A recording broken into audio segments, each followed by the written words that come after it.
Em nome do Pai, e do Filho, e do Espírito Santo. Amém. Queridos irmãos e irmãs, sejam muito bem-vindos hoje para o nosso dia 85. No dia de hoje vamos meditar Livro de Juízes, capítulos 6, 7 e 8. Pai nosso que estais nos céus, santificado seja o vosso nome, venha a nós o vosso reino, seja feita a vossa vontade, assim na terra como no céu.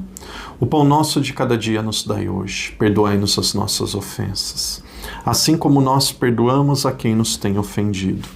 E não nos deixeis cair em tentação, mas livrai-nos do mal. Amém. Ave Maria, cheia de graça, o Senhor é convosco, bendita sois vós entre as mulheres, e bendito é o fruto do vosso ventre, Jesus.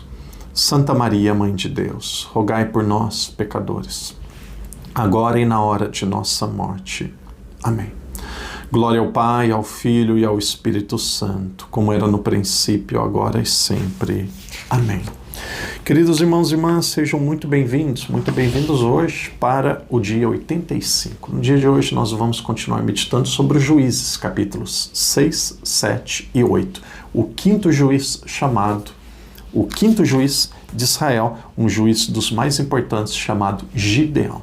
Então nós vamos, Gideão, parece até um nome meio protestante, né? Os protestantes muitas vezes, igrejas, seitas, comunidades protestantes fazendo encontros sobre Gideão, inúmeras pregações, mas Gideão não é protestante, é bíblico, e quem aprovou, quem definiu os livros da Bíblia foi a Igreja Católica. Então aos poucos nós precisamos conhecer, estudar, conhecer, amar e falar mais sobre a Bíblia, porque isso daqui é um território nosso, isso daqui é um tesouro nosso, que muitas vezes a gente perde, muitas vezes nós não tomamos mesmo propriedade, porque nós não conhecemos. Então hoje nós vamos falar sobre Gideão. Quando o padre falava sobre os juízes, nós temos aqui os juízes divididos em grupos diferentes. Primeiro nós temos aqueles juízes que são muito bons. Temos Otoniel, Aod, depois temos outro Samgar, que foi o terceiro juiz menor, muito pouco conhecido. Depois nós temos Débora e Baraque. Então juízes aqui muito bons. E aí nós vamos para o segundo grupo de juízes, o segundo grupo que tem só um juiz, que nós vamos chamar de juiz regular. Ele estava indo bem, questionou, pediu vários sinais. Então Gideão é um homem que pede vários sinais. Aí depois ele combate com 300 pessoas e ganha a guerra. E aí tem ali uma história muito interessante da queixada, com uma queixada de um animal, ele consegue vencer a guerra. Isso daqui nós vamos ver um pouco mais para frente. Mas quando nós falamos de Gideão, que é um personagem bíblico, que nós encontramos no livro de Juízes, capítulos 6 a 8, nós vamos encontrar aqui um dos juízes que a Sagrada Escritura diz com mais detalhes. Depois, no último dia, sobre os juízes, o 12º juiz é Sansão, nós também vamos ver com mais detalhes. Falando sobre Gideão, Israel, ele foi entregue durante 7 anos para os madianitas. E os madianitas, eles foram tão cruéis que Israel, o povo de Israel, não tinha nem dinheiro, nem condição, nem alimento para sobreviver. Diz a história, diz a Sagrada Escritura, que eles se escondiam nas covas, nas montanhas. Nem animais, nem cordeiro, nem boi, não tinham nada para sobreviver. E para não serem mortos, eles escondiam nas covas, na montanha. Então imagina que situação. Depois de Débora, 80 anos de paz. E aqui começa novamente aqui os madianitas, começam aqui novamente um período de grande guerra, um período de muito perigo para Israel. E aí nesse período aparece um profeta, aparece um homem de Deus que iria libertar aquele povo que tinha pecado, aquele povo que tinha sido oprimido, aquele povo que estava clamando por Deus. Então, interessante, capítulo 6, como nós já sabemos, quem tem a Bíblia aí, os israelitas fizeram o que era mal aos olhos de Javé, e Javé os entregou por 7 anos às mãos do Madianitas, e a mão de Madian tornou pesada sobre Israel, opressão. E aí depois, ali no versículo 6, assim Israel ficou enfraquecido por causa de Madian, e os israelitas clamaram por Javé, clamaram por Javé. Olha as palavras do profeta. Para mim isso daqui chamou muito a minha atenção. Aqui é um resumo daquilo que tinha acontecido no Pentateuco, quando o povo estava escravo no Egito. Capítulo 6, versículos de 7 a 10. Tendo os israelitas clamado a Javé por causa dos madianitas, Javé enviou-lhes um profeta que lhes disse: assim diz Javé, Deus de Israel: Eu vos fiz subir do Egito e vos fiz sair da casa da escravidão. Eu vos livrei da mão dos egípcios e da mão de todos os que vos oprimiam. Eu os expulsei diante de vós e vos dei a terra deles. E vos disse: Eu sou Javé, vosso Deus. Não temais os deuses dos amorreus, em cuja terra habitais, mas vós não me destes ouvido. Deus, aqui é o profeta que diz, Deus tinha pedido apenas isso para ele, para eles, que o povo fosse fiel, mas o povo não deu ouvido. E quem estava falando isso era Gideão. De repente um anjo aparece para Gideão, e aqui é o momento que o anjo pede para Gideão ser profeta, para ele ser juiz, para ele ser o libertador. E aí o anjo dá um sinal, ele pediu um sinal, o anjo deu um sinal. O anjo pediu que ele pegasse um pedaço de carne com alguns pães sem fermento, que fossem pães ázimos, e colocasse sobre a pedra. E aí de repente, como um sinal de Deus, o anjo na presença de Gideão, aqueles pães e a carne desapareceram e ficou apenas uma fumaça. Derramaram ali um caldo sobre a carne, os pães, e de repente ficou só o anjo de Deus e só a fumaça. Gideão, o que ele disse? Esse é um anjo de Deus. Aqui, realmente, nós temos um grande sinal de Deus. E naquele momento, Gideão viu o anjo de Deus face a face. Veja, aqui não tem combate ainda. Aqui está mostrando como que aquele homem seria um juiz que estava, de fato, vindo de Deus. Lá no final da história, a gente vai ver porque ele foi regular. Parece que a história estava caminhando tão bem, e aí, de repente, ele vai falhar lá no final da história.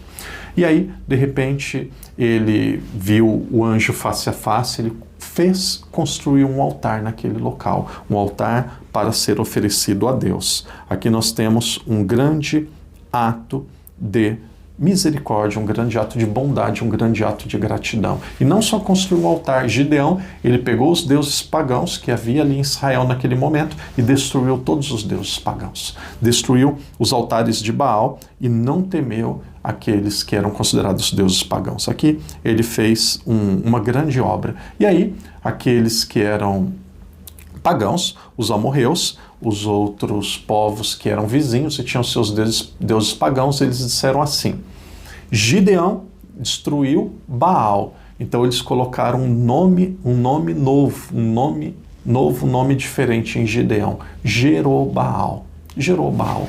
Padre, por que o padre está dizendo isso? Estou dizendo isso porque muitas pessoas, quando lerem, vão ler Jerobaal, padre. E aqui, nem brinco com isso. Aqui não é para colocar em filho, nem neto, nem cachorro, nem inimigo.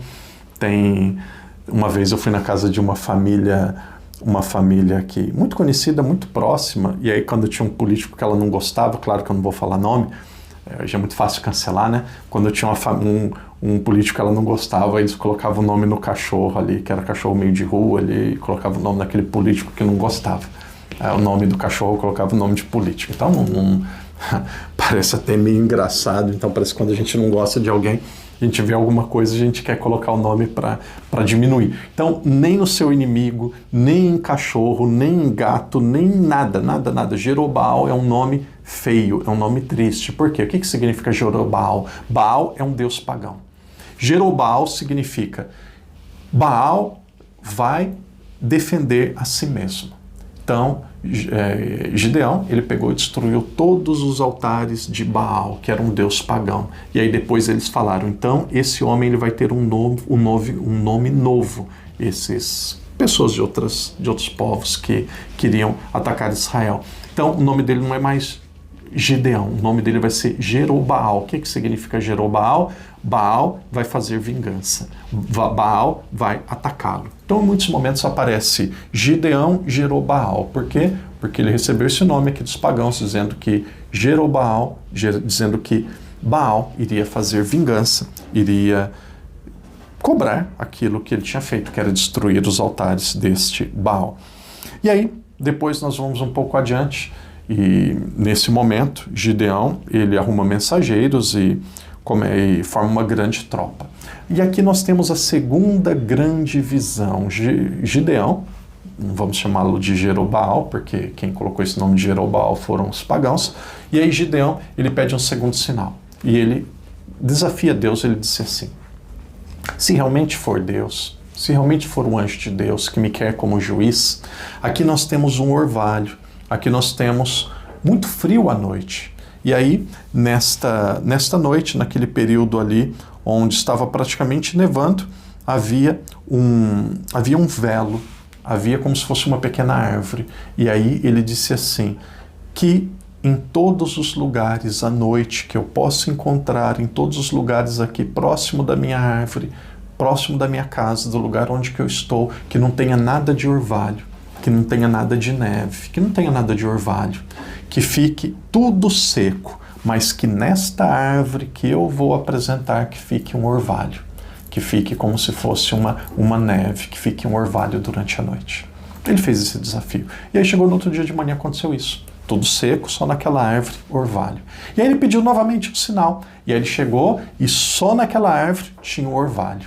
Ele ficou impressionado. E agora não dava mais para Gideão questionar Deus. Gideão tinha pedido o primeiro sinal, de repente a carne, os pães, quando jogou ali uma mistura, um caldo ali em cima, de repente desaparece tudo, e aí de repente o sonho, tudo fica seco, só aquela árvore que fica molhada por 2 vezes. Aí chegou o momento da guerra. E aí no momento da guerra, Deus disse assim: Gideão, quem vai vencer a guerra não é vocês. Quem vai vencer a guerra é Deus. Quem vai vencer a guerra não é vocês. Quem vai vencer a guerra é Deus. E aqui aparece um grande sinal que era Deus que queria vencer a guerra. Qual foi esse grande sinal? Deus falou assim para ele: forme um exército. Este exército foi formado com 30 mil pessoas. Deus disse assim: aqueles que tiverem medo, que tiverem inseguro, pede para voltar para casa. Quem fala assim, não sei, tenho medo, não vou conseguir, eu tenho família. Quem tiver indeciso, tiver com medo, pede para voltar para casa. Eram 30 mil, ficaram 10 mil. Uau, diminuiu bastante. Com 10 mil ainda dá para fazer um bom exército. Deus disse assim: agora nós vamos ter a segunda prova para selecionar o exército. Tem ali um rio, tem um lago, você vai pedir para eles beberem água. Alguns, para beberem água, eles vão ajoelhar, vão colocar a mão na água e aí vão beber água. Ótimo.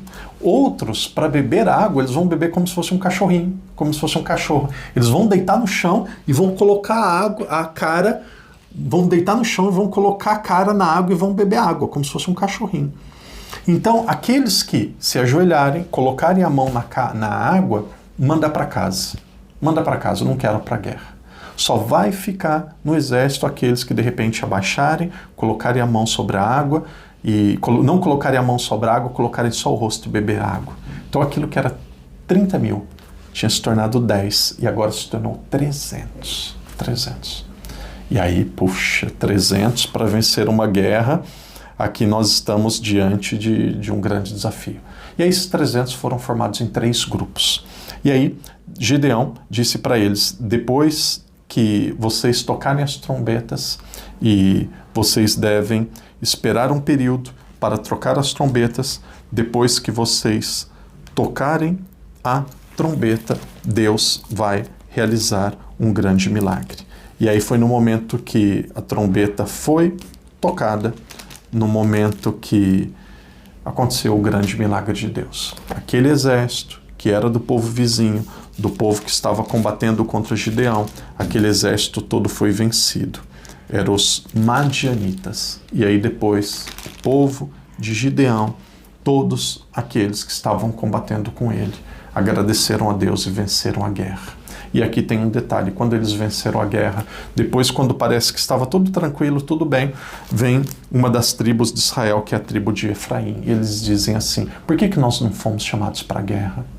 Por que nós não fomos escolhidos? Por que nós fomos renegados? Na verdade, eles tinham ciúmes da outra tribo dos irmãos de José, Efraim, e tinha também Manassés. Então Efraim estava com ciúmes de Manassés. E aí depois o Gideão explica que Efraim era escolhido por Deus, que ele tinha um local, uma bênção importante, e aí depois a situação fica tranquila. Agora surge o problema de Gideão. Quando eles venceram a guerra, eles receberam ouro daqueles que tinham sido mortos, daqueles que tinham sido vencidos. Ali eles receberam muito ouro.